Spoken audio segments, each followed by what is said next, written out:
What if I told you that SpaceX plans to land a spacecraft the size of a 16-story building on Mars, a planet where 60% of all missions have failed? Right now, as you watch this, engineers are solving a problem so difficult that it has a name: the 7 minutes of terror. Here's the impossible number.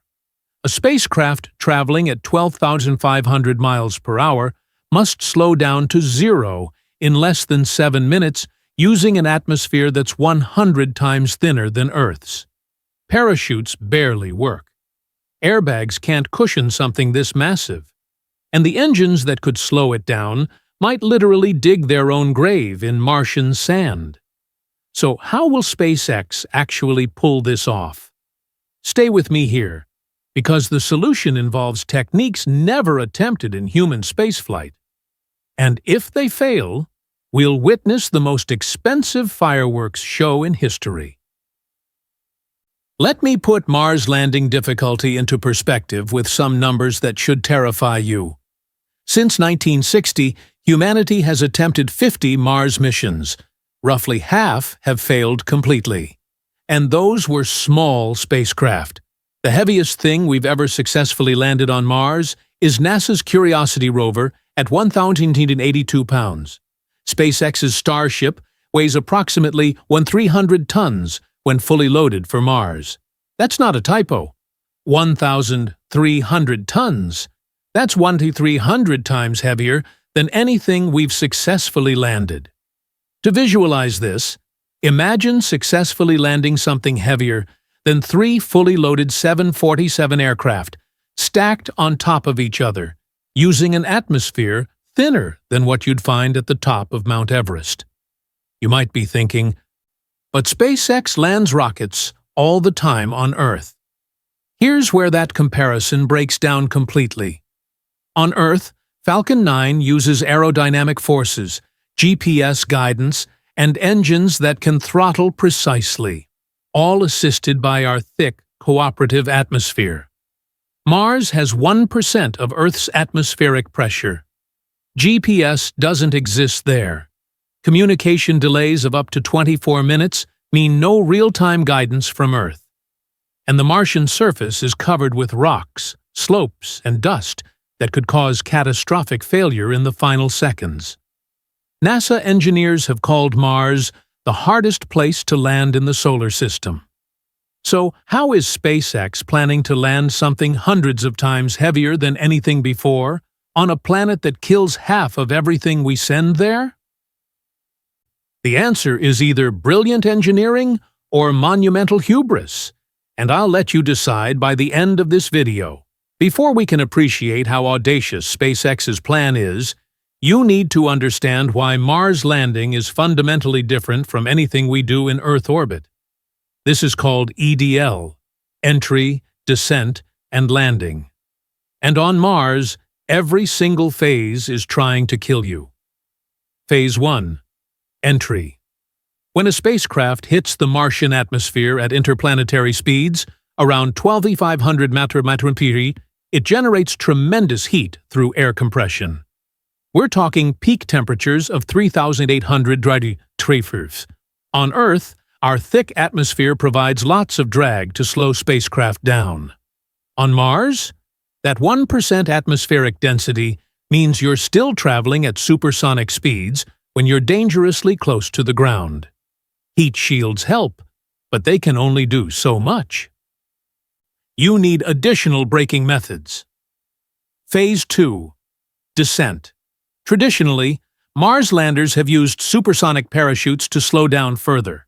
NASA's Mars 2020 mission used the largest parachute ever deployed on Mars, 70.5 feet in diameter, and it only slowed Perseverance to about 200 millimeters. Here's the problem. Parachutes scale poorly. A parachute big enough to slow down Starship would need to be so massive that it might not survive deployment. The forces involved would shred it, and even if it worked, 200 millimeters is still a death sentence for landing. Phase 3. Landing. The final moments are where everything goes wrong. You're close to the ground, traveling too fast, with limited time to react. Small spacecraft like Curiosity used a sky crane, a hovering platform that lowered the rover on cables before flying away. Elegant for something under a ton, completely impossible for something weighing 1,300 tons. This is where things get strange. SpaceX isn't using parachutes at all. Let me repeat that. No parachutes, for the largest landing ever attempted on another planet. They're planning to use Starship's own engines to slow down from supersonic speeds, flip the vehicle from horizontal to vertical in the final moments, and land on legs, all while dealing with unpredictable Martian dust and terrain. No spacecraft has ever attempted propulsive landing on Mars at this scale. The physics say it should be possible. The engineering says it's monumentally difficult.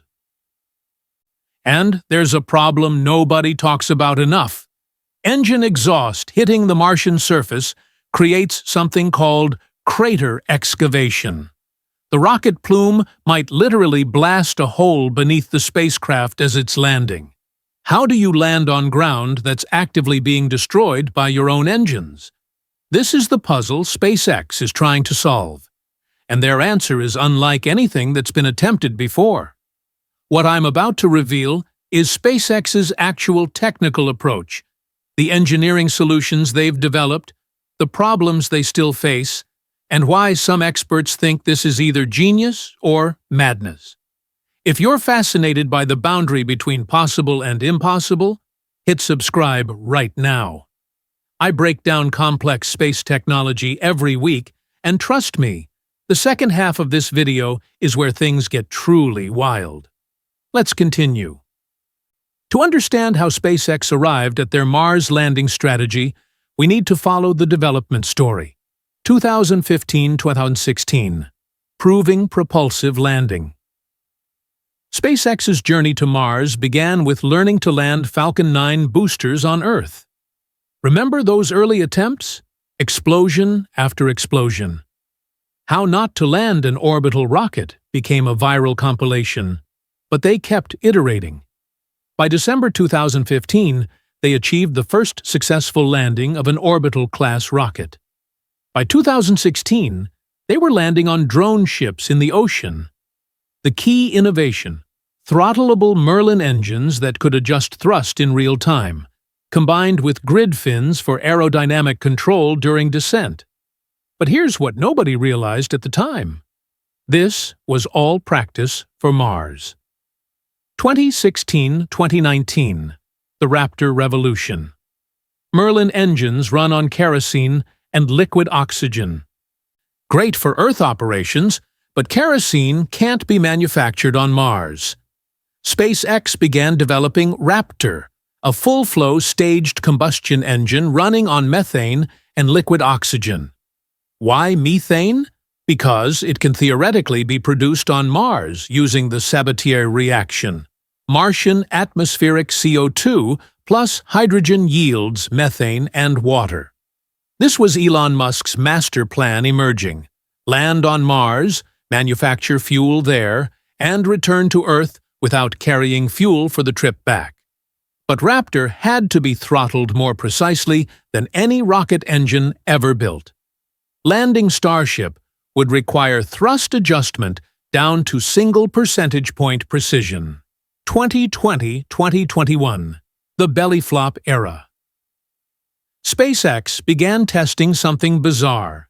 Starship prototypes would ascend, tip over horizontal, fall belly first through the atmosphere using their entire body as an air brake, then flip vertical and land on tail at the last moment. This maneuver looked insane, and early tests proved it was brutally difficult. SN8, beautiful flight, spectacular explosion on landing. SN9, flip failed, explosion. SN10, landed, then exploded minutes later from a lingering fire. SN11, exploded mid-air during descent. Engineers around the world watched these failures and asked the obvious question: if SpaceX can't reliably land Starship on Earth with real-time control and thick atmosphere, How will they ever land on Mars? 2023 to 2024. Breakthrough. The integrated flight tests began demonstrating what SpaceX had been building toward. IFT-4 in June 2024 achieved a controlled splashdown, Starship surviving re-entry, and the flip maneuver all the way to water impact. They were now landing a skyscraper-sized vehicle through an atmosphere, on Earth. Mars would be different in almost every way. But the fundamental technique, aerodynamic braking followed by propulsive landing, was proven possible. The question shifted from, can this work? To, how do we adapt this for Mars? And that's where the real engineering challenges begin. Here's SpaceX's actual plan for landing Starship on Mars, broken down into the key innovations that make it theoretically possible. Innovation 1. Extended aerobraking. On Earth, Starship's belly flop maneuver takes about 5 minutes from high altitude to landing. On Mars, with that thin atmosphere, SpaceX plans to extend aerobraking dramatically. Instead of a steep descent, Starship will enter the Martian atmosphere at a shallow angle, skipping through the upper atmosphere multiple times if necessary. Each pass bleeds off velocity through friction without requiring propellant. Dr. Robert Zubrin, Mars Society founder, has described this approach. It's using Mars's atmosphere as a brake pad, just a very weak one. You make multiple passes to compensate. This extended aerobraking could potentially slow Starship from 12,500 mph to around 1,000 mph, using only the atmosphere and heat shield. No parachutes needed. Innovation. 2. Advanced heat shield. Starship's heat shield uses hexagonal ceramic tiles designed to be individually replaceable. On Mars, these tiles must withstand different heating profiles than Earth re-entry. Longer duration, but potentially lower peak temperatures due to the thinner atmosphere. SpaceX has tested these extensively during Earth flights, and the tile system has proven problematic. Tiles fell off during early tests. Gaps appeared. Heat penetrated. This is the part that keeps engineers up at night. One tile failure in the wrong location could be catastrophic. And there's no rescue mission coming to Mars. Innovation 3. The Martian flip. Here's where it gets crazy.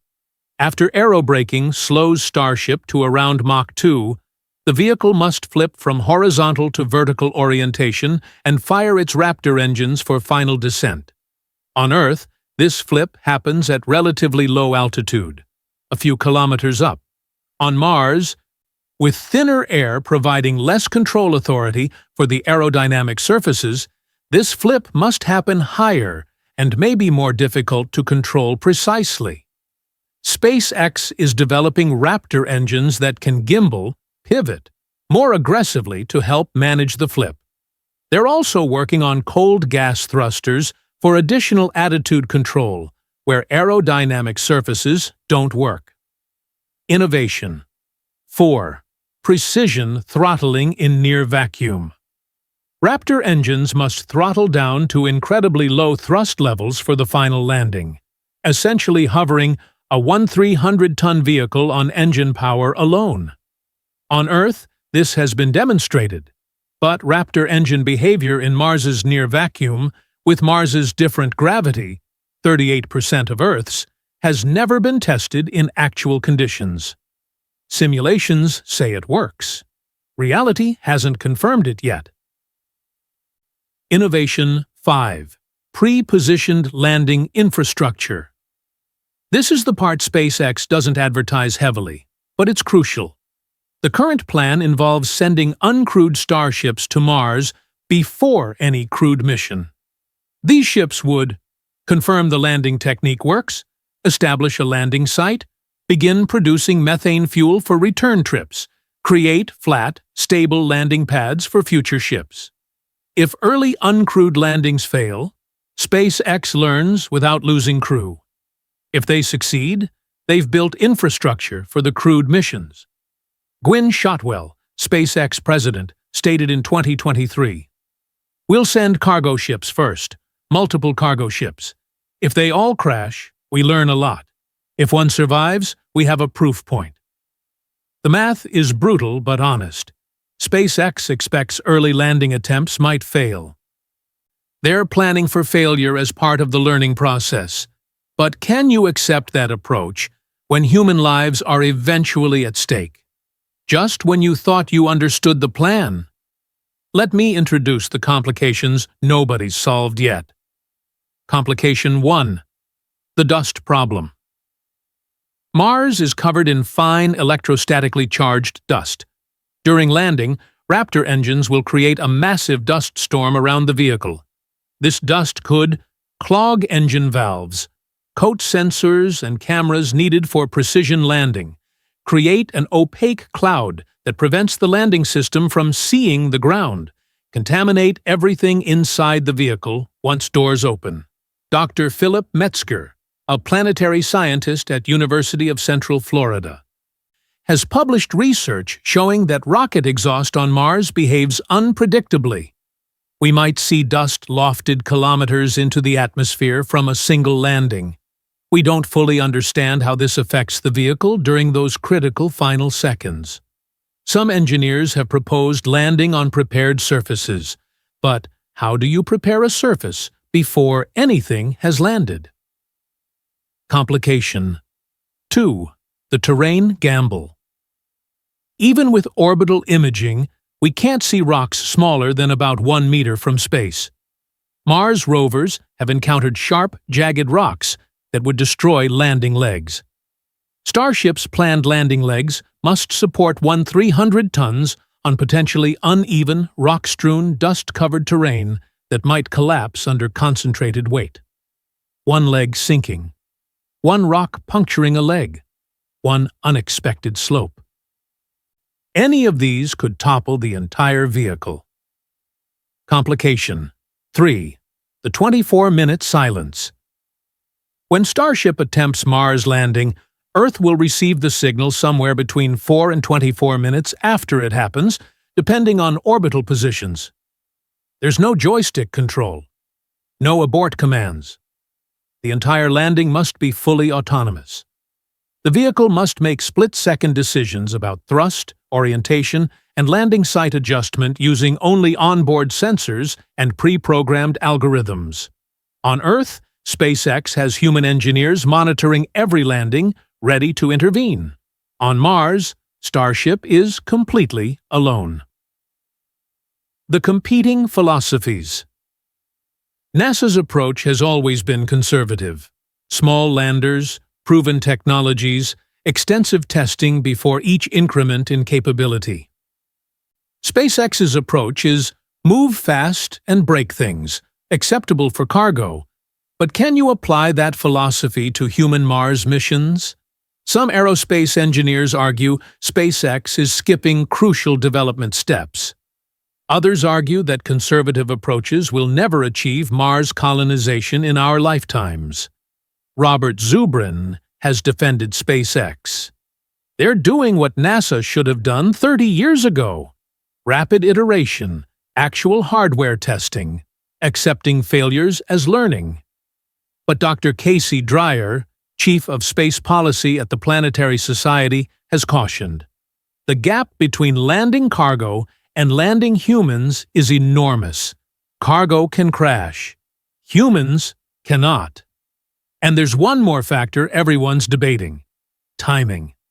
SpaceX has repeatedly stated ambitious timelines. Musk famously predicted Mars landing by 2024 years ago. Those timelines have slipped. Current realistic assessments suggest first uncrewed cargo landing attempt, possibly late 2020s, first crewed mission, early to mid-2030s at earliest, but even those estimates depend on solving problems that haven't been solved yet. Will SpaceX figure out Mars landing before China, who has their own Mars ambitions? Before political support for expensive Mars missions evaporates?